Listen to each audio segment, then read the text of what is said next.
So we thought we'd start talking about financial health, because financial health is connected to our mental health and emotional health and relational health. So God wants us to be financially healthy as well.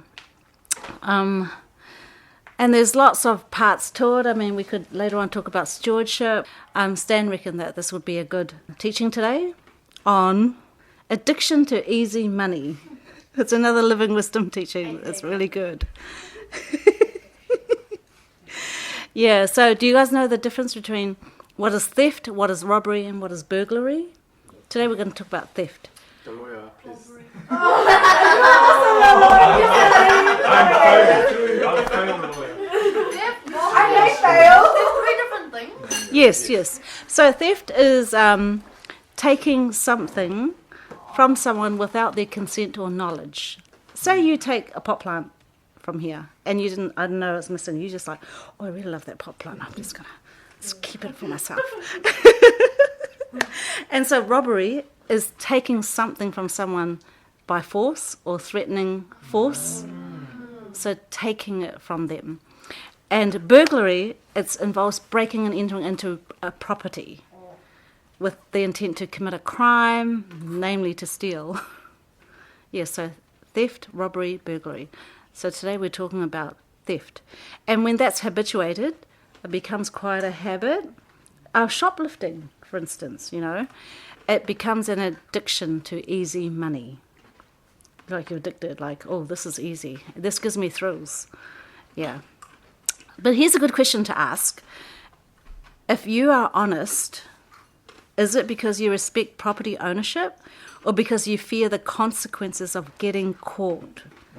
So the answer to that is a heart motivation, right? The true heart motivation to be honest or dishonest, which is connected to the stealing, theft. So primarily habitual theft is best approached as quite simply as an addiction. It's the thrill of stealing and risking getting caught. It causes the release of dopamine. And like any other learned habit, it can be unlearned with increased motivation, supervision, and alternative self-talk. So it's just like any other addiction, and the same way out are those things. Even now and into the future, we can expect a huge upsurge in parents looking for help with habitual juvenile theft in our communities. Yeah, there's so much more going on, right? Kids from so young, stealing, breaking into shops, people's homes with absolutely no respect for other people's possessions or property. It's simply because more and more children are neglected, just neglected for longer periods by parents too busy, preoccupied, and during, those early days, crucial days of when the children are tempted and the parents haven't been around to call it out, to pull them out and teach them. And they're just simply too busy with other stuff or their own problems and issues. And also it's because we see this rise in theft. It's because we as a society are becoming more and more materialistic, right? We are. Does a parent know their own child well enough to be absolutely certain whether he or she has stolen anything in the last 30 days? That's a good question to ask parents. Like, how well do you know your child? How do you know they haven't stolen anything recently? And also the fact that crime, like ram raiding, right? You read about it all the time. It's increased so much. It just can get normalized. When we normalize something, we numb our conscience because it's in front of us all the time. This complacency grows and we just go, oh, look, there goes another one. That's just too bad. So is this a sign of the times we live in, where our consciences are getting more and more hardened, that we don't feel the slightest guilt for doing something quite wrong? So let's look at some key issues of being addicted to stealing. Like any habit built on the lure of easy money, it's desire for status or the adrenaline of the risk. It requires the same methods to break as any other habit. Motivational increase, a presence of good internal coaches, so internal truth coaches, at the point at the point of temptation. An alternative action to provide, just to give that alternative action, the opposite action, just to build that sense of power or to gain or to a sense of progress in life. Number 2, like a groove in the mind, it may need a deeper groove to cut across it to break its grip, especially when it's habituated so much. So like a lecture by an irate parent who doesn't come alongside them, it's probably not going to work very well. Like a big scolding, yelling and screaming at the child just does not work. So truth coaches will need to be put in place if repeated offences occur, and you need to spell out the consequences. Or the fact that the police will get involved, or imprisonment could eventuate. So maybe the realization of your own children learning to steal from you, when you realize that, oh, my children are learning to steal because I'm stealing. You get that realization, a conviction, or say a person gives their heart to Jesus and they start changing. So they have a shift in values, and that brings about a needed change. So that and truth coaches and the consequences, yeah. Theft also loses a lot of appeal when the person given to it is coached out of becoming skilled, when they get skilled in a good occupation. So they start to find, a decent part-time job, and it thereby reduces their sense of powerlessness, hopelessness, and a lack of identity in society. So that's what it stems from, right? So replacing that with something external and something practical, like get an honest a job, and then they realize, oh, I've got these skills, I've got these talents, I feel better about myself. I don't need to sink my identity into being a thief. I'm now I'm really good at customer service, say. Yeah. And that helps them feel better. So addiction requires money, and if it can't be earned in sufficient quantities, then there's only one other solution. That's what the addict thinks. So addiction can make thieves out of normally honest people, right? So because when you get desperate, you don't care. If you have an addiction, you just don't care at what lengths you go to get that dopamine fix. Right? This applies to any other addiction. So consequently, you need to address the addiction. That becomes the top priority. And yeah, that's another topic altogether, addressing addictions. I think we could talk on that topic at another stage, because that's a whole other thing. We can't think that you're going to stop this overnight. Any long-term addictions, you just cannot pray it away and think, it's done tonight, I'm free.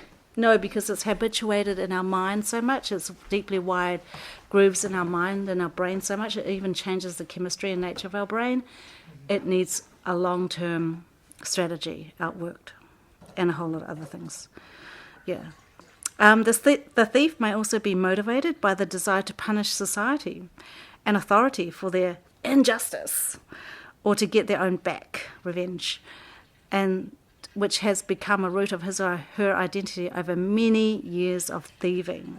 So they can become this very angry, resentful person, right? So anything that you habituate, it can sink right deep down into our identity, and you become that person, and you almost can identify yourself as a thief, or that addict, or that kind of addict. Instead of I have an addiction, they might start saying I am an addict, which you can see is so deeply sunken into the identity, merged with the identity. So for the thief, the long-term pain has simply never really registered or been experienced in comparison with the quick gains. So long-term pain versus the quick gains. Kids normally just take the shortcut, right? Short-term gain for long-term pain. Yeah, I don't care. I just want it now. It is really simply a matter of the risks. So it's no different to your own choice to park on so it's just like you parking on an expired meter, and you think, should I risk getting a parking ticket or not? I'll take this risk. And that's what is in the thief's mind. Like, take the risk. But then big trouble later, right? So it's important here to note that none of us are born moral. It's true. You'd all agree we're born sinners. We need to be trained. So before we stop here and think, I'm not a thief. I don't thief. I don't steal. I'm a good person. I've never stolen. So let's not think that, because we're all born immoral, born with this capacity to sin. So we all need to be trained into being right, being righteous. And for most, this was achieved simply, and this is the thing, simply by imitating honest parents and having to hit the consequences of wrong choices as children as soon as possible after the event. So as parents, maybe this is you guys, I'm not talking to parents right now here, but to keep in mind that your children model what you do. It's been said that you can preach measles, but they'll catch chickenpox from you. If chickenpox are your actions, they're not going to catch what you preach, they're going to catch what you do. Isn't that true? It's true. Yeah, and so for me, my story, my mum has always been she's a super sensitive conscience. She always has to do right with people. And one of the things, she's with money as well. So she always taught us, if you don't have cash to buy something you need, you wait till you have cash, then you buy it. So she never ever got into debt. And we got into debt when we bought a house. Obviously that's good debt. We have to talk about this on another topic. But yeah, so me and my sisters, we all caught that from her. She taught us that, but she also modelled it. And so we grew up with this culture of it. Being careful with money, spending it wisely, saving it wisely. We became Christians, we gave wisely. Yeah, so just a really solid, stable ways with our finances. So, parents are powerful. Their influence is quite powerful, more powerful than you think. Okay, so what are some truth coaches and internal comebacks? Internal comebacks are what you say to yourself. These insights that are needed. Number one, and self-talk is so powerful when you actually talk to yourself and you really do believe that. This isn't worth getting a bad conscience for. Peace of mind is more important to me now. A second one, I can earn this item for myself now and it won't take forever. Number three, it's actually easier to earn the money and create my own wealth in the long term. Number four, short-term gain always results in long-term pain. I can accept the short-term pain when I grasp the bigger picture or the longer journey ahead. Although life without theft, easy money feels boring, so some people get into the habit that, it's so boring, there's no risk, there's no adrenaline, but boring is better than a guilty conscience. And this small theft, number 6, will begin events that will eventually cost me my family, my freedom, respect from others. In fact, it'll cost me everything. It's just not worth it. Yeah, so these are the truth coaches and internal insights that you need. And you can come up with your own as well, to personalize it to you. And another thing, personal accountability is really important. During that withdrawal period, there's no substitute for someone who cares enough, who journeys with you closely, who will not run away or judge you when you hit your low and you regress. So someone like that, they care, they journey with you, they check up on you, and they confront you. This is very, very valuable, and I think very much needed on this journey. And probably because of no personal accountability as a child, that's probably why this habit took root in the first place. Yeah, so never questioned, never called out, never confronted with. You're just like, well, okay, it must be all good. It's just normal then. I'll just carry on. Nobody's pulling me up, so I don't have to feel bad. I don't have to feel guilty. Okay, so here's the crunch, guys. Now, here's something to think about. Many of us wouldn't call ourselves thieves just because we haven't robbed a bank or haven't stolen a phone from our neighbour's house. But let's reflect on whether we've taken things that didn't belong to us, or we've held on to belongings that rightfully belong to others. For example, borrowing a book. See, a simple thing like that, right? You're like, surely that's not thieving. It is if you don't give it back. I have to praise Stan. This is what he added onto this. All these other ways that we think is not stealing, but actually is stealing. So all these actions, like taking something from someone and not returning it and keeping it without them knowing it too, they can be considered forms of theft. And here's the thing with it. With stealing, you find yourself being dishonest, right? Because you lie to yourself. Oh, that's okay. It's all. It doesn't matter. They're not going to miss it. Didn't mean much to them anyway. So you lie to yourself. That's okay. I'm okay. I don't feel bad. And then you lie to others about where you got that item. This is good stuff for youth, guys. You know, when you encounter youth who have these issues. Yes. Okay, so if you're stealing and being dishonest with yourself and others, obviously this spills over into other areas of your life. It's not fenced off.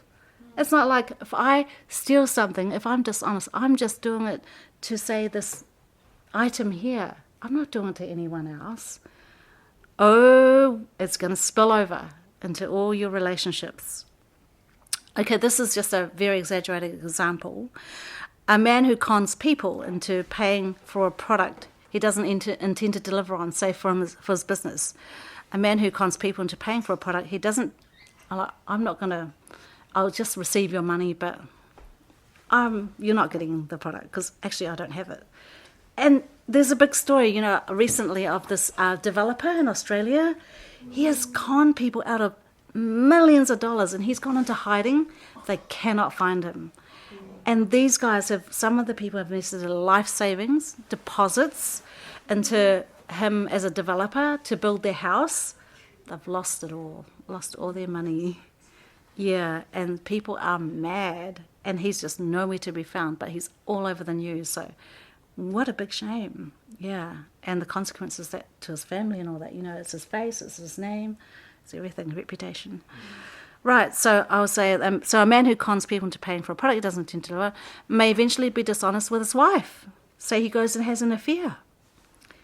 And that way he's stolen the affection and time that belongs to his wife and given it to another woman. There's an example. So here are some examples of theft that we may not have considered. It's not a big deal because it's been normalized or the person is in denial. So here's some examples. So in business, right? Some businesses keep 2 accounting books. That happens. One for tax purposes and the other for self-pocketing. Contractors offer 2 quotes, one with a GST invoice for official transactions and another just saying, just pay me cash and there's no GST on that. So you get a big 15% discount. Your customers or your boss might overpay you, but you didn't inform them or tell them, or you didn't inform your boss, or you didn't provide your customer refunds. And not fulfilling your end of the contract or the agreement. So in business, that's theft. At work and in ministry, falsifying the hours that you didn't work for to receive more pay than you work for. Or say the hours are doubled and you're like, I didn't work double, but you never tell your boss, right? And you're like, okay, I'll just keep it here. Misusing company funds and office supplies for personal use. We might all be guilty of that. I'll just print out my assignment here. I'll just print out my sermon. No, I'm just kidding. Yeah. As a missionary, you raise financial support, but you're not fulfilling the hours as purported. Copying software, games, or content without permission. How about this, students? Plagiarism. But now you can't do plagiarism much because there's software, right? And here's in the personal areas, using someone else's identity, passwords, or personal information for fraudulent purposes. Borrowing money or items from friends and not repaying or returning them. Keeping items that were mistakenly delivered to your address without notifying the rightful owner or the sender. Accepting and selling stolen goods knowingly. Tampering with or changing official documents or records for personal benefits. So, let's take a breath. That's a lot. Ooh. May our conscience be more sensitized. Bathroom visits, over long bathroom visits. Oh my god! Thieves, guys! No, I'm sorry. Are we feeling convicted? Oh my god! Well, anyway. Go! One of those situations where it takes a while. Yes. You have IBS or something. My stress levels take me a while. So, I think it was last week or the week before, Luke 16:10-12. And here's a very sobering and convicting, here's the word of God that convicts us. Verse 10, whoever can be trusted with very little can also be trusted with much. And whoever is dishonest with very little will also be dishonest with much. So if you have not been trustworthy in handling worldly wealth, who will trust you with true riches? And if you've not been trustworthy with someone else's property, who will give you property of your own? And the thing is also, we reap what we sow. So don't think that I keep reaping this and I'm not going to sow it back. But one day we will reap it back. And it can be in the form of someone doing something similar back to us. So that's the thing. God cannot be mocked. What we reap, we will sow. We will reap what we sow. So if I steal, I will be stolen from, and it won't be a matter of if, it'll be a matter of when. Here's the thing. Well, guys, don't feel so heavy and condemned. You want to go home and think about this and let Holy Spirit convict you. And if there's something that you can make right, make it right. You want to clear your conscience and you want to clear the table, start afresh. If you've stolen something, taken something, borrowed something, never returned it, just return it. Just return it. If you need to pay someone back and they never asked you to pay them back, pay it back. Because remember, it was an agreement, right? If they said, oh yeah, just pay me back later. And you think, oh, they've forgotten all about it now. Maybe I just won't pay them back. Just pay them back. So return it or repay it and apologize. This is just for these one-offs, by the way. It's not as simple when it's a habit. So, but also be prepared to face the consequences. Because that is what consequences teach us. Sometimes consequences are a better teacher than getting a teaching. If you're not listening to the teaching, then yes, consequences will teach you. So that's how you clear up your conscience. And we all want a clean, clear conscience so that we can, just have free access to God. And then we also have free access to people, because this creates barriers and walls and distances between us and people. Sometimes we feel like we can't face them. We can't really talk to them because we feel guilty, because our conscience is it's just speaking to us, but we're ignoring that. Guilt can weigh us down and stop us in our tracks and paralyze us. And it will disconnect you from any real connection with others. So, God doesn't want that for us. There's always a way out. There's always a way forward in God. There's always forgiveness. You can always earn trust back. Yeah, you can always get the slate clean. Yeah. So I just want to stop there. And so we'll go into our, and as this bit I talked about today, we can go into our discussion groups again. And I've got 3 questions for you guys, and you can feel free to talk outside of these 3 questions. But here's they're very important ones. Like, what were my parents' attitudes towards money and possessions growing up? Have I taken on any family mottos? So family mottos are what parents used to say all the time. They would say it to you all the time. They say it to each other, and it becomes the family motto, and it becomes something you internalize and you live out, and you don't even know that some of it's quite negative. So have I taken on any family mottos or family habits with money that I see operating in my life today? So you want to stop at your generation. That's what we call breaking the generational curse, right? It stops with me. It can stop with me. I don't need the curse. I want God's blessing. The blessing starts with me and my generation forward. Yeah. And then what would it take for me to have a clean conscience towards other people's property or things that belong to other people, including relationships as well. Yeah. Okay. So I'll put this on the chat. Thank you for listening. Nice, thanks, Helen. Happy discussions, and pray for one another too. Okay, so don't forget to always end with prayer before we finish up. Yeah.